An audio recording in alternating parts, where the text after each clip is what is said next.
जय हिंद everyone, welcome to ground zero defence academy.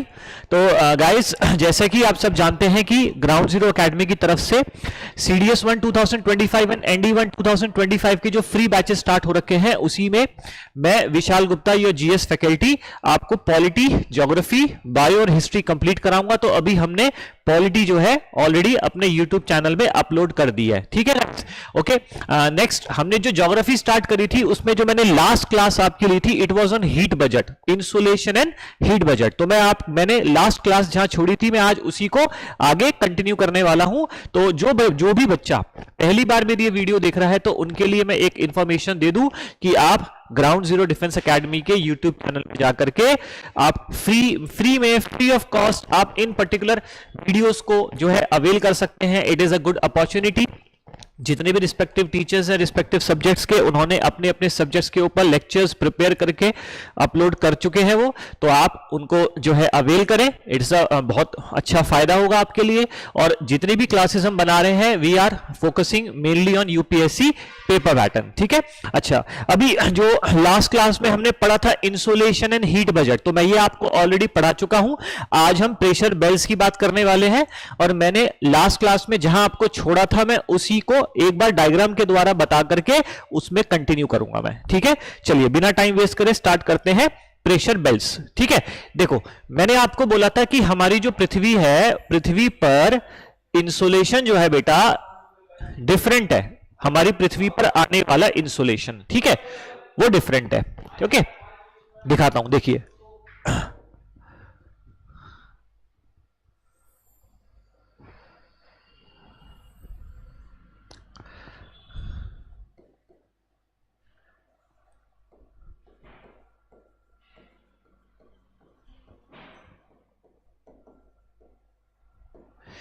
Equatorial low pressure belt, मैंने आपको बोला था कि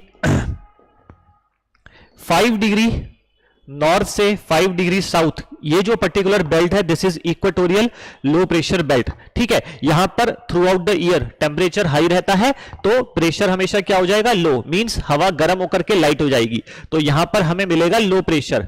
तो ये इक्वेटर के पास का एरिया है, तो इसका नाम पड़ा इक्वेटोरियल लो प्रेशर बेल्ट। तो ये बेल्ट का नाम आप ध्यान रखें, इक्वेटोरियल लो प्रेशर बेल्ट, या फिर इसी बेल्ट का एक नाम और है, जिस हम क्या बोलते हैं इसे, डोलड्रम्स। क्या बोलेंगे, डोलड्रम्स। या फिर बुक्स में आपको इसका एक नाम और मिलेगा, इस पर्टिकुलर एरिया, इसी एरिया को कहा जाता है बेल्ट ऑफ काम। इसके बाद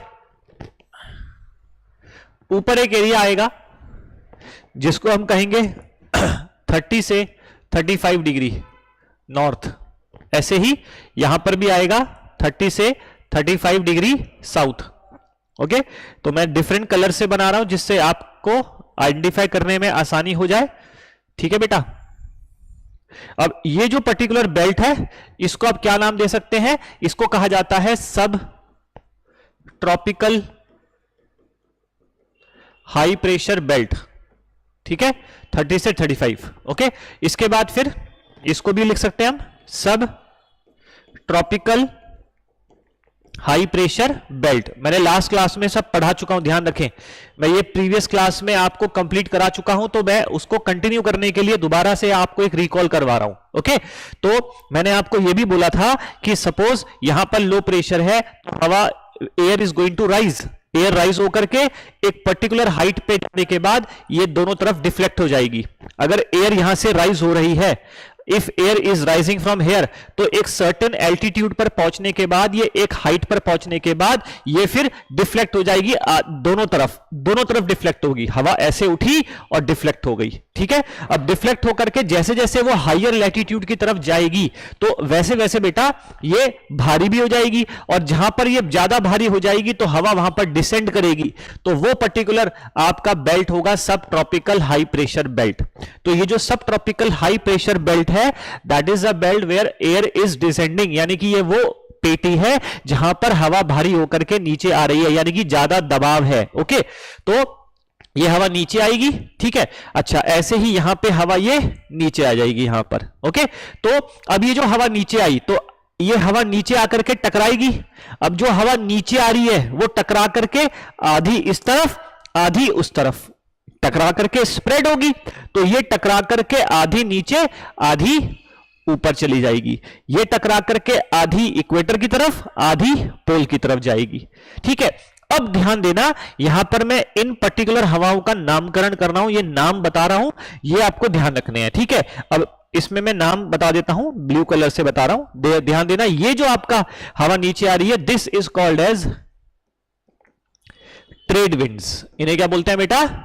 ट्रेड विंड्स। ठीक है, बिकॉज जर्मनी में ट्रेड का मतलब होता है ट्रैक, ट्रैक का मतलब होता है एक ही दिशा में बहने वाली हवाएं। ठीक है, ये आपकी ट्रेड विंड है। ओके, अच्छा, इसके बाद ये जो ऊपर की तरफ गई, इन्हें हम कहते हैं वेस्टर्लीज, इनका नाम है वेस्टर्लीज।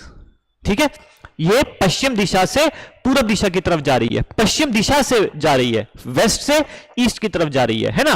तो मतलब कहने का है कि इफ यू, अगर आप यहां पर हैं और हवा ऐसे आ रही है तो आपको क्या लगेगा, ये वेस्ट से आ रही है, ये ईस्ट से, आप कहोगे पश्चिम से आ रही है, तो इसका नाम क्या है?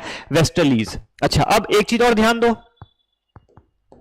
जो ये वाला एरिया है, this is called as polar high, और वहीं पर इसके पास का जो एरिया है, ये इसको मैं बना देता हूं। आवाज आ रही है आप लोगों को? गुड। तो ये है आपका 60 से 65। ठीक है, और इसका नाम क्या है? तो आप कह सकते हैं, मैंने आपको बताया था, सब polar low pressure belt.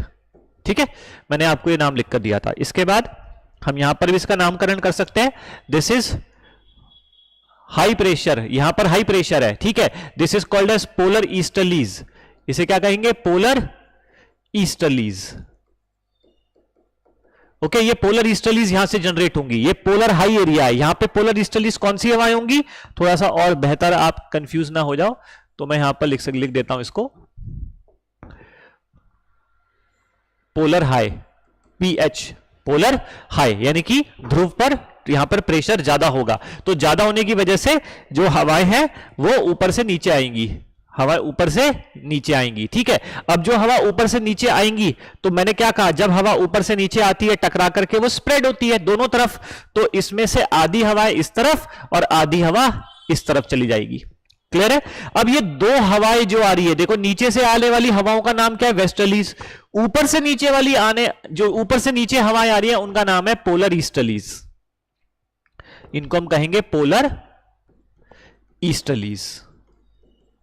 Confuse होना, ध्यान रखना, जो हम प्रेशर बेल्ट की जब हम बात करते हैं, तो पहली प्रेशर बेल्ट हुई इक्वेटोरियल लो प्रेशर बेल्ट, पहली बेल्ट, ये हम नाम दे देते हैं पहला।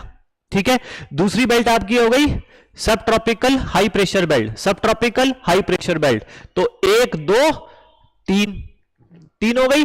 फिर सब पोलर लो प्रेशर बेल्ट, सब पोलर, तो चौथी, और ऐसे यहां पर भी होगी पांचवी, भाई सब पोलर ऊपर भी है, सब पोलर नीचे भी है, 5 बेल्ट हो गई, और ये पोलर हाई इधर भी और पोलर हाई इधर भी, तो अगर इसको मैं 6 बोलता हूं तो ये वाली 7। तो जो टोटल प्रेशर बेल्ट्स हैं, वो प्रेशर बेल्ट्स कितनी है बेटा? टोटल प्रेशर बेल्ट्स आप ध्यान रखना, देयर आर 7 प्रेशर बेल्ट्स। कितनी प्रेशर बेल्ट्स है? 7। 2 पोल वाली, 2 ट्रॉपिकल वाली और 2 सब पोलर वाली, 6, और एक बीच वाली इक्वेटोरियल, तो टोटल 7 प्रेशर बेल्ट्स हैं। इन 7 प्रेशर बेल्ट से जो एयर, जो विंड जो डिसेंड हो रही है, वो जो स्प्रेड हो रही है, उनका नामकरण जब हमने करा, तो पहली वाली का नाम, इस वाली का नाम क्या हो गया? Trade wind. इस वाली का नाम क्या हुआ? वेस्टर्लीज। इस वाली का नाम क्या हुआ? Polar easterlies. ठीक है, यहां तक क्लियर है सबको? दोबारा देख लो, यहां से हवा राइज होगी बेटा, ये राइज हो गई, अलग अलग अलग जो है कलर से मैं मेंशन कर देता हूं, ये राइज हुई बेटा, ये हवा राइज हुई, ये फिर आगे आधी इधर चली गई, ये हवा नीचे डिसेंड करी, ये हवा नीचे डिसेंड करी। ठीक है, अब ये हवा टकरा करके आधी इक्वेटर की तरफ, आधी पोल की तरफ, तो जो इक्वेटर की तरफ आई उसका नाम क्या है? Trade wind. जो पोल की तरफ गई उसका नाम क्या है? वेस्टर्लीज। फिर ये हवा दोनों आपस में हवा मिलेंगी, तो मैकेनिकली ये कन्वर्ज होने के बाद ऊपर उठेंगी, तो ये ऊपर उठ गई, यहां से भी हवा ऊपर उठ गई। ठीक है, अब ये जो हवा ऊपर उठी, आधी इधर आधी इधर, ये भी हवा आधी इधर आधी इधर, तो मैंने आपको लास्ट क्लास में भी ये लूप्स कंप्लीट करते हुए दिखाए थे, और मैंने इनको नाम दिया था, मैंने कहा अगर ये ए लूप है, ये बी लूप है और ये सी लूप है, तो मैंने आपको ए का नाम दिया था हेडले सेल, इसका नाम दिया था फेरल सेल, इसका नाम दिया था मैंने पोलर सेल। ठीक है, आप मेरी प्रीवियस वीडियो देख सकते हैं, उसमें मैंने इनके तीनों सेल के नाम लिखे थे, ए बी एंड सी। ठीक है, तो ए क्या है, हेडले सेल, ठीक है बेटा, बी क्या है, फेरल सेल, और सी क्या है, पोलर सेल। ठीक है, ध्यान रहेगा। तो मैंने यहां पर सेल भी बता दिए, यहां पर मैंने प्रेशर बेल्ट भी आपको 7 गिनवा दी, और मैंने आपको इन हवाओं के नाम भी बता दिए। अब ये वाली हवा क्या होगी, आप कहेंगे सर ये ट्रेड विंड्स हैं, these are what, trade winds. ये वाली का नाम क्या है, वेस्टर्लीज है, क्या ऊपर भी वेस्टर्लीज आई थी। ठीक है, और देखो westerlies westerlies, trade wind, polar easterlies, polar easterlies. ठीक है, सेम कॉपी पेस्ट है। अब यहां पर आपको मैं थोड़ा सा फर्दर और आगे मैं बताता हूं कि इसमें आपको और कौन सा कंसेप्ट याद रखना है। अब ध्यान रखें, अगर इतना डायग्राम आपको समझ में आ गया, आपको पता चल गया देयर आर 7 प्रेशर बेल्ट, कौन कौन सी उनका नाम पता चल गया, आपको 3 लूप्स पता चल गए, ये 3 लूप इधर भी है इधर भी है, तो टोटल जो लूप्स है वो कितने बनेंगे, यहां 12 लूप बनेंगे। देखो 1 2 3 4 5 6 7 8 9 10 11 12। ठीक है, टोटल 12 लूप्स बन रहे हैं, ध्यान रहेगा। अब इसमें आगे आपको ये ध्यान रखना है, मैंने आपको कॉरोलिस फोर्स पढ़ाया था। ठीक है, जो कॉरोलिस फोर्स होती है, दैट कॉरोलिस फोर्स ये क्या करती है, it tends to change the flow of direction of winds, ये हवाओं के फ्लो को डाइवर्ट कर देती है। कहां डाइवर्ट करती है, तो फेरल नाम के व्यक्ति ने, उन्होंने जो है इसका एक अपना लॉ दिया, उन्होंने इसका अध्ययन करके, रिसर्च करके, स्टडी करके उन्होंने पता लगाया कि नॉर्दर्न हेमिस्फीयर में हवाएं जो है वो राइट की तरफ मुड़ती हैं और सदर्न हेमिस्फीयर में लेफ्ट की तरफ। तो ये 2 कंसेप्ट आपको ध्यान रखने हैं। क्या कंसेप्ट है आपको अलग से मैं बता देता हूं। पहला आपको ध्यान रखना है कॉरियोलिस फोर्स। कॉरियोलिस फोर्स क्या करती है, ये कॉरियोलिस फोर्स नॉर्दर्न हेमिस्फीयर में और सदर्न हेमिस्फीयर में हवाओं को कहां मोड़ती हैं, राइट में और यहां पे लेफ्ट में। कॉरियोलिस फोर्स का काम क्या है, कॉरियोलिस फोर्स हवाओं की दिशाओं को चेंज करती है। और फेरल लॉ ने बताया, ये क्या है, फेरल लॉ, फेरल्स लॉ बताता है कि हवाएं कहां मुड़ेंगी। कॉरियोलिस फोर्स ने बताया, कॉरियोलिस फोर्स क्या करती है, ये tends to change the flow, it tends to change the flow. ठीक है, अच्छा अब इसी कंसेप्ट को ध्यान रखें अगर हम, तो यहां आप जाइए। अब देखिए यहां पर क्या होगा, अब ये जो ट्रेड विंड है, ये ट्रेड विंड ऊपर से नीचे आ रही है। अब ये ट्रेड विंड ऊपर से जब नीचे आएगी तो ये सीधी नहीं आएगी, इस पर कॉरियोलिस फोर्स काम करेगा और ये कॉरियोलिस फोर्स इसको कहां मोड़ेगा, राइट में। तो राइट में मोड़ने की वजह से इनकी दिशा ऐसी हो जाएगी, डायरेक्शन ऐसा होगा। ठीक है, ऐसे इन ट्रेड विंड का डायरेक्शन लेफ्ट में, इनका लेफ्ट में, इनका लेफ्ट में। ठीक है, हवा ऐसे जा रही है तो लेफ्ट ये हुआ, हवा ऐसे जा रही है तो राइट इधर हुआ, क्योंकि नॉर्दर्न हेमिस्फीयर है, ये नॉर्दर्न हेमिस्फीयर है तो यहां राइट में मुड़ी, और ये सदर्न हेमिस्फीयर है तो यहां पे हवा लेफ्ट में मुड़ी। अगर मैं ऐसे इधर मुंह करके खड़ा हूं, इस तरफ मुंह करके खड़ा हूं, तो मेरा लेफ्ट ये होगा, और मैं अगर मैं इस तरफ मुंह करके खड़ा हूं तो मेरा राइट यहां होगा। ठीक है ना। अच्छा, अब वेस्टर्लीज ऊपर जा रही है, ये ऊपर जा रही है तो ये कहां मुड़ेंगी, राइट में, तो ये ऐसे जाएंगी। तो ऐसे ये वाली कहां जाएंगी, ये लेफ्ट में जाएंगी। तो ये जो ये जा रही है कैसे जा रही है, ऐसे जा रही थी, कहां इनका लेफ्ट कहां होगा, इनका लेफ्ट ऐसे होगा। ठीक है,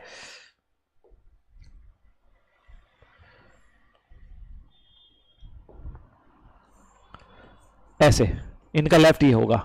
ठीक है, ये लेफ्ट हो गया इनका। पोलर ईस्टर्लीज अगेन ये ट्रेड विंड की तरह, ट्रेड विंड की तरह, ट्रेड विंड की तरह, ट्रेड विंड की तरह। ठीक है, और इनका क्या होगा, ट्रेड विंड की तरह, ट्रेड विंड की तरह। ठीक है, ध्यान रहेगा। तो डायरेक्शन आपको ध्यान रखने हैं। अब एग्जाम में क्वेश्चन आपके किस तरह से आ सकते हैं, क्वेश्चन में पूछा जा सकता है डोलड्रम्स का लैटिट्यूड बताओ, तो आप कह सकते हैं 5 डिग्री नॉर्थ से 5 डिग्री साउथ। आपसे पूछा जा सकता है ट्रेड विंड बताओ कहां से कहां ब्लो करती है, तो ट्रेड विंड जो है वो चलती है 30 से 5 की तरफ, 30 से 5 नॉर्थ एंड साउथ, 30 से 5 नॉर्थ एंड साउथ। आपसे पूछा जाएगा स्टेटमेंट में कि that the winds, trade winds blow from सब tropical high pressure belt to सब पोलर लो प्रेशर बेल्ट, सही या गलत। तो जो ट्रेड विंड्स हैं वो सब ट्रॉपिकल हाई प्रेशर बेल्ट से ब्लो करती है, ये तो ठीक है, पर सब ट्रॉपिकल हाई प्रेशर बेल्ट से कहां आ रही है, इक्वेटोरियल लो प्रेशर बेल्ट की तरफ या सब पोलर लो प्रेशर बेल्ट की तरफ। तो आप कहेंगे सब इक्वेटोरियल लो प्रेशर बेल्ट की तरफ ये हवा आती है। ठीक है ना। तो ट्रेड विंड्स ब्लो फ्रॉम सब tropical high pressure belt to equatorial low pressure belt. Westerlies blow करती है फ्रॉम सब tropical high pressure belt to सब पोलर लो प्रेशर बेल्ट। तो इस डायग्राम को अगर आपको बनाना आ गया, if you can practise this diagram on your own, अगर आप खुद इस डायग्राम को बना सकते हैं, आपको समझ में आ गया है, तो इसी की थ्योरी को लेकर के एग्जाम में क्वेश्चन आ चुके हैं। आप PYQ, CDS, NDA, assistant commandant इनमें देख सकते हैं। ठीक है, यहां तक क्लियर हुआ बेटा? आगे बढ़े, कोई डाउट यहां तक? अच्छा, अब इसमें मैं आगे एक कंसेप्ट आपको और बताता हूं, ध्यान देना। हमारी पृथ्वी पर क्योंकि ज्यादातर बेटा कॉन्टिनेंट्स कहां हैं, तो आप कहोगे सर ज्यादातर कॉन्टिनेंट्स नॉर्दर्न हेमिस्फीयर में है। ठीक है, mostly land mass is in northern hemisphere. Land mass कहां है बेटा? नॉर्दर्न हेमिस्फीयर में। तो नॉर्दर्न हेमिस्फीयर में होने की वजह से ज्यादातर लैंड मास अगर नॉर्दर्न हेमिस्फीयर में है, तो यानी कि सदर्न हेमिस्फीयर में दूर दूर तक ओशन है। तो आपको यह ध्यान रखना है कि जो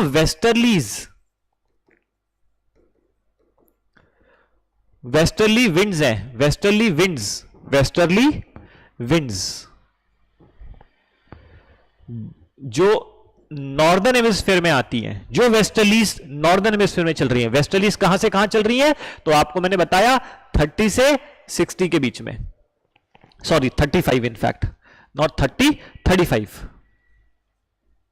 ठीक है ना, तो 35 ध्यान रहेगा, 35 से 60 के बीच में। ओके बेटा, 35 से 60 के बीच में, ठीक है, नॉर्थ में। और ऐसे ही आप यहां भी कह सकते हैं 35 से 60 के बीच में। Westerlies are blowing in over here also, westerly winds in southern hemisphere. तो वेस्टर्ली विंड्स तो दोनों तरफ है, जैसे ट्रेड विंड दोनों तरफ है, पोलर ईस्टर्लीज दोनों तरफ है। पर मैं इनकी क्यों बात कर रहा हूं, इसका एक कारण है। जो वेस्टर्ली विंड्स बेटा ब्लो करती है नॉर्दर्न हेमिस्फीयर में और जो ब्लो करती है सदर्न हेमिस्फीयर में, इन दोनों में एक डिफरेंस है। और वो डिफरेंस क्या है? डिफरेंस ये है कि साउथ में मैंने क्या बोला, देखो नॉर्दर्न हेमिस्फीयर में लैंड मास ज्यादा है, सदर्न हेमिस्फीयर में ओशन ज्यादा है। तो ओशन ज्यादा होने की वजह से, या मैं कह सकता हूं सदर्न हेमिस्फीयर में no land mass, almost no land mass, बहुत ही कम लैंड मास है कंपैरेटिवली, है ना। तो यहां पर इन दोनों की विंड्स की स्पीड को जब मैं कैलकुलेट करूंगा, कंपेयर करूंगा, तो ध्यान रखना वेस्टर्ली विंड्स जो सदर्न हेमिस्फीयर में आती है, इनकी स्पीड नॉर्दर्न हेमिस्फीयर में चलने वाली वेस्टर्न विंड से ज्यादा होगी, क्योंकि वेस्टर्ली विंड्स जब नॉर्दर्न हेमिस्फीयर में चलेंगी तो उनको रोकने के लिए लैंड मास है। लेकिन सदर्न हेमिस्फीयर में, दक्षिणी गोलार्ध में, ये जो वेस्टर्ली विंड्स चलती हैं, इनको रोकने के लिए कोई लैंड मास नहीं है, दूर दूर तक क्या है, समुद्र है। तो इसीलिए इन पर्टिकुलर लैटिट्यूड्स पर जब कोई जहाज सेल करता था तो उसको डिफिकल्टी का सामना करना पड़ता था, इन वेस्टर्ली विंड्स का अनुभव करना पड़ता था। ये वेस्टर्ली विंड्स इनको रोकती थी और ये बहुत तेज हवाएं होती हैं। तो ये मैं कुछ लैटिट्यूड बना रहा हूं, देखो ये 40 डिग्री, ये 50 डिग्री और ये 60 डिग्री। नॉर्थ या साउथ? आप कहेंगे साउथ, ठीक है। तो 40 से 60 ये वेस्टर्ली वाला एरिया है, वेस्टर्ली विंड्स का एरिया आ गया, रीजन आ गया, क्षेत्र आ गया। तो जब कोई जहाज बेटा, जब भी कोई जहाज इसको क्रॉस करता था, तो उसने अनुभव किया कि जैसे जैसे जहाज 40 से 50 से 60 की तरफ ये इन लैटिट्यूड को क्रॉस कर रहा है, तो हवाएं तेज हो रही हैं, बहुत तेज हो रही हैं और ज्यादा तेज हो रही हैं। तो इन्हीं लैटिट्यूड पर चलने वाली हवाओं को नाम दे दिया गया रोरिंग 40s, फ्यूरियस 50s और स्क्रीचिंग 60s। ठीक है, इसको हिंदी में भी हम बोल सकते हैं गरजते, है ना, भयंकर गरजते 40, भयंकर 50 और चीखते 60। हिंदी में यह नाम दिया गया, कुछ नहीं, आप हवाओं की वेलोसिटी के आधार पर और तेज, बहुत तेज। तो roaring 40s, furious 50s and screaming 60s क्या है? ये सदर्न हेमिस्फीयर में चलने वाली, इन लैटिट्यूड पर चलने वाली हवाओं के नाम है, बिकॉज यहां पे हवाएं जो हैं नॉर्दर्न हेमिस्फीयर के रिस्पेक्ट में काफी तेज हैं। तो आपकी बुक में भी ये सारा मैटर मिल जाएगा। अब आप अपनी बुक जब ओपन करेंगे, आप कोई भी किताब उठा लें, आप जब ये प्रेशर बेल्स का टॉपिक पढ़ेंगे, आपको वो इजीली समझ में आना शुरू हो जाएगा। That's my guarantee, don't worry. आप एज अ फ्रेशर भी पढ़ेंगे तो आपको चीजें समझ में आएंगी। तो अब आप ध्यान रखें, हमने जो टॉपिक स्टार्ट किया था इंसुलेशन हीट बजट का, उसमें हमने टॉपिक कंप्लीट क्या करा है, हमने प्रेशर बेल्ट्स हमने पढ़ ली बेटा। प्रेशर बेल्ट्स कितनी पढ़ी, 7। हमने विंड्स पढ़ी कौन सी, उसका नाम है प्लैनेटरी विंड्स। क्या नाम है बेटा, प्लैनेटरी विंड्स, या फिर इसको हम कहते हैं रेगुलर विंड्स, या फिर इसे हम कह सकते हैं परमानेंट विंड्स। क्या कह सकते हैं बेटा, परमानेंट विंड्स। ठीक है, तो these are planetary, regular, permanent. अब एग्जाम में क्वेश्चन आ जाएगा कि बताओ इनमें से कौन सी परमानेंट विंड नहीं है। 4 ऑप्शन दे देंगे आपको। जैसे मैंने बोला वेस्टर्लीज परमानेंट है, हां जी अभी पढ़ा। ट्रेड विंड्स परमानेंट है, हां जी अभी पढ़ा। लू तो हमने पढ़ा ही नहीं। चौथे ऑप्शन में आ जाएगा पोलर ईस्टर्लीज आ जाएगा, या नन ऑफ दीज आ जाएगा आंसर ऑप्शन में। तो आंसर हमारा क्या हो जाएगा, लू तो हमने पढ़ा ही नहीं। लू is not a permanent wind. ठीक है ना। तो आपको ध्यान क्या रखना है कि प्लैनेटरी विंड्स के नाम कहां से कहां चलती है, कौन से लैटिट्यूड पर चलती है, किस दिशा में चलती है। क्या ये क्लियर हुआ। अच्छा, अब आगे हम बढ़ते हैं। टाइप्स ऑफ विंड में हमने पहला वाला कंप्लीट कर लिया, अब हमें चलना है सेकंड पार्ट पे। ठीक है, सेकंड पार्ट पे चलते हैं। अब हम देखो, हम बात करते हैं, आई थिंक सो मैंने आपको क्लास में लोकल विंड्स भी कराया है, आप चेक कर लेना, अदरवाइज मैं लोकल विंड्स को एक दोबारा बता दूंगा मैं, लोकल विंड्स क्या होती है। ठीक है, देखो एक होती है आपकी लोकल विंड्स, और एक तीसरी होती है आपकी पीरियोडिक विंड्स। ठीक है, तो local winds I think so मैंने कवर करा था, जिसमें हमने लैंड ब्रीज और सी ब्रीज पढ़ा था, if you remember. Okay, land breeze sea breeze मैं आपको दोबारा रिकॉल कर देता हूं। बेटा देखो क्या होता है ना कि अगर आप दिन में देखें तो आप मुझे खुद बताओ कि this is sea and this is land, ये लैंड हो गया। ठीक है, तो जमीन जल्दी गर्म हो जाती है, जल्दी ठंडी हो जाती है। अगर आप कहें कि sir it's a day time, अगर दिन का समय है, इट्स अ डे टाइम, तो जल्दी जमीन जल्दी गर्म हो जाएगी पानी के मुकाबले, तो लैंड के ऊपर की जो हवा होगी वो राइज हो जाएगी, तो यहां लो प्रेशर, और समुद्र में हाई प्रेशर। तो हवा कहां से कहां चलती है, हाई टू लो, तो ये सी ब्रीज हो गया। इसे आप क्या कहोगे, it is a sea breeze. और सी ब्रीज कब होता है, दिन में। तो रात में इसका मतलब क्या हुआ, रात में इसका उल्टा हो जाएगा। रात में इसका उल्टा होने का मतलब क्या हुआ, हाई प्रेशर यहां हो जाएगा, लो प्रेशर यहां हो जाएगा, हवा चलेगी लैंड टू सी। ये लोकल विंड्स है ना, यानी कि जितने भी ऐसे शहर हैं, जितने भी ऐसे क्षेत्र हैं, ऐसे जहां पर भी हैबिटेट ऐसा है जहां पर समुद्र किनारे है, कि समुद्र किनारे कोस्ट लाइन पर बसे हुए जितने भी आपके शहर हैं, तो चाहे कोचीन ले लो, आप बॉम्बे ले लो, है ना, मर्मुगांव आप ले लो, विशाखापट्टनम ले लो, चेन्नई ले लो, जितने भी आपके ऐसे शहर हैं जो समुद्र किनारे हैं, तो वहां पर लैंड ब्रीज और सी ब्रीज होगा दिन और रात में। तो हवाएं लोकल विंड्स, इनको क्या कहते हैं, लोकल विंड्स चलेंगी। तो ऐसे ही मैंने आपको एक नाम दिया था, इफ यू रिमेंबर। हम यही बात कर सकते हैं किसी ऐसे क्षेत्र में जो पहाड़ी इलाका है। देखो this is a mountain and this is a valley, ये माउंटेन और वैली के बीच में दिन में क्या होगा, आप कह सकते हैं दिन में डे टाइम में माउंटेन के ऊपर लो प्रेशर हो जाएगा, पत्थर जल्दी गर्म हो जाएगा, तो हवा राइज होकर के ऊपर जाएगी। वैली में यहां पर हाई प्रेशर होगा कंपैरेटिवली, तो हवा कहां से कहां चलेगी, वैली टू माउंटेन, तो ये वैली ब्रीज हो गया बेटा।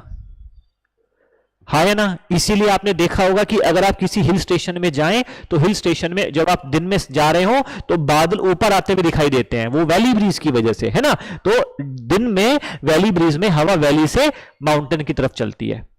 इसी को जब हम अपोजिट करेंगे तो नाइट में क्या हो जाएगा, नाइट में हवा जो है वापिस लो माउंटेन टू वैली, बिकॉज रात में क्या होगा, यहां पर हाई प्रेशर होगा और यहां पे लो प्रेशर, क्योंकि रात में पहाड़ ठंडे भी जल्दी हो जाएंगे, तो जब ठंडे जल्दी हो जाएंगे तो हाई प्रेशर, वहां की ठंडी हवा घाटी की तरफ आएगी, तो रात में माउंटेन ब्रीज हो जाएगा। तो ये जो आपका वैली ब्रीज है, माउंटेन ब्रीज है, सी ब्रीज है, लैंड ब्रीज है, है ना। तो ऐसे ही आपके शहर और गांव के बीच में भी चल रहे हैं। तो इन्हीं लोकल विंड्स को अलग अलग कॉन्टिनेंट, अलग अलग कंट्रीज, अलग अलग जगहों पर अलग अलग नाम से जाना जाता है। एग्जाम्पल के लिए अगर आप देखें जो रॉकीज माउंटेन्स है, तो रॉकीज माउंटेन्स पर बहने वाली एक लोकल विंड है। अब ये लोकल विंड का नाम है चिनुक। क्या नाम है बेटा? चिनुक, जो कि एक वार्म एयर है। ठीक है, ये एक गर्म हवा है। अब ये गर्म हवा, ये जब चिनुक नाम की गर्म हवा रॉकीज माउंटेन के ऊपर से बहेगी, और आपको पता है रॉकीज माउंटेन पर क्या है? आपकी स्नो है। रॉकीज माउंटेन के ऊपर स्नो है। तो जब ये चिनुक नाम की हवा इन रॉकीज माउंटेन के ऊपर से ब्लो करेगी, तो ये इस स्नो को मेल्ट करेगी। तो इसीलिए इसका एक नाम पड़ जाता है स्नो ईटर। क्या नाम पड़ जाता है बेटा? Snow eater.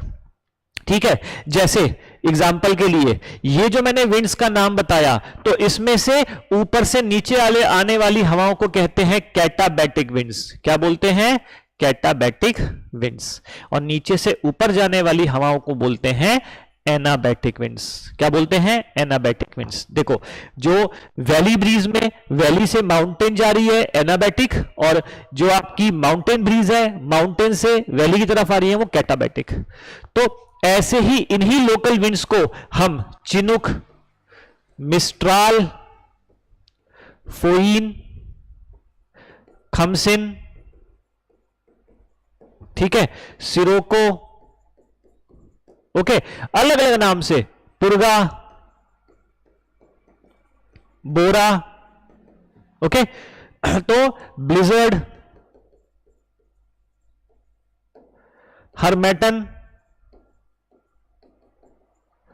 ओके, ब्लिज, अलग अलग नाम से अलग अलग जगहों पर इनको बोला जाता है। जैसे ही आपकी मिस्ट्राल और फोइन है, ये यूरोप में एल्प्स माउंटेन के पास बहती है। खमसिन हवा इजिप्ट में बहती है आपकी। सिरोको भी आपके नॉर्थ अफ्रीका साइड में बहती है। ये साइबेरिया साइड में बहती है आपकी, है ना। तो ये आपकी इन हवाओं के नाम आपको याद रखने हैं। आपको इसमें दो चीजें याद रखनी होती है कि कौन सी गर्म हवा है और कौन सी ठंडी, और ये कौन से एरिया में किस कंट्री के पास से होकर गुजरती है, किस कंट्री में ये ब्लो करती है। तो इसको लेकर के भी आपके एग्जाम में क्वेश्चन रेगुलर आते हैं। तो ये लोकल विंड्स आप चेक करना, मैं ऑलरेडी आपको पढ़ा चुका हूं। अगर फिर भी आपको लगता है कि आपको ये वीडियो मिसिंग है, तो मैंने आपको बता दिया। लोकल विंड्स इज नथिंग, बहुत छोटा सा टॉपिक है, बहुत इजी है। लोकल विंड्स का मतलब है, एग्जांपल के लिए मैंने आपको बताया, लैंड ब्रीज और सी ब्रीज, यानी कि जो लोकल विंड्स हैं, जो किसी भी समुद्र किनारे जो हवाएं चलती हैं, या फिर घाटी और पर्वत के बीच में जो हवाएं चलती है, इन्हीं को हम अलग अलग नाम से जानते हैं। उसका टेबल आपकी बुक में दिया रहता है। वो टेबल में आपको क्या याद करना है? कौन सी गर्म है, कौन सी ठंडी है, और ये कहां ब्लो करती है। क्या ये क्लियर हुआ बेटा यहां तक? आई होप सो यहां तक आपको चीजें क्लियर हो गई होंगी। मैंने आपको बताया कि हमें 3 तरह की विंड्स पढ़नी है। कितनी तरह की? 3 तरह की। तो उसमें से हम 2 तरह की विंड्स पढ़ चुके हैं। अब जो तीसरी किस्म की विंड है, that is third type of wind, वो हम पढ़ेंगे पीरियोडिकल विंड। तीसरी विंड कौन सी होगी बेटा? Periodical wind. और ये पीरियोडिकल विंड का सबसे पीरियोडिकल विंड का मतलब क्या है? Monsoon winds. ठीक है, ये क्या है? Monsoon winds. ओके, देखा, मॉनसून जो है ना बेटा, एक अरेबिक वर्ड है। ये मॉनसून वर्ड मौसम से आया है। It is an Arabic word. अब ये मॉनसून विंड्स को आप अभी खुद सोचो कि अगर हम बात करें भारत की, तो भारत में जो बारिश होती है, वो साल में एक बार बरसात का मौसम जो आता है, वो जून, जुलाई, अगस्त, 15 जून के बाद अगस्त, सितंबर जो है, जुलाई, अगस्त में जो बरसात का मौसम है, जो मॉनसून जिसे हम कहते हैं, आपने नाम मॉनसून बजट भी सुना होगा, तो वो किस पर रखा गया है? मॉनसून के ऊपर रखा है। और ये मॉनसून हर साल पीरियोडिकली अपने फिक्स टाइम पे आता है। ऐसा नहीं है कि ये कभी जनवरी में आ गया, कभी ये अक्टूबर में आ गया, कभी ये मार्च में आ गया, कभी अप्रैल में आ गया। ऐसा नहीं है, इसका एक टाइम पीरियड फिक्स है। ये आएगा जून में ही, 15 जून के आसपास ही स्टार्ट होगा। ठीक है, डेट थोड़ी बहुत ऊपर नीचे चलेगी, लेकिन आएगा हमेशा जून के आसपास ही। इसका मतलब ये पीरियोडिकल विंड है, इसका एक समय है आने का। ठीक है, तो ये चीज हम पढ़ेंगे, और इस मॉनसून का क्या प्रभाव पड़ता है, इस पीरियोडिकल विंड की क्या क्या विशेषताएं हैं, इसका क्या इंपैक्ट भारत पर पड़ेगा, और इनसे जुड़े हुए आपके जो इंपॉर्टेंट कंसेप्ट्स है, वो हम अगली क्लास में पढ़ने वाले हैं। पीरियोडिक एलिमेंट्स आपका खत्म हो जाएगा, तो आपका chapter insulation, heat budget, pressure belts ये कंप्लीट। और फिर हम आगे अगला टॉपिक स्टार्ट करेंगे। लेट्स सी कौन सा टॉपिक अभी बचता है आपका। ओके, चलो टिल देन जय हिंद एवरीवन, एंजॉय योर क्लासेस। और आप हमें कमेंट बॉक्स पर अपनी जो क्वेरीज है, अपने सजेशंस लिखकर जरूर भेजिए, सो दैट हम उनका रिप्लाई करके जो भी आपके लिए बेहतर हो और बेहतर वीडियो हो वो हम आपके लिए लेके आ सके। ओके बेटा, जय हिंद एवरीवन।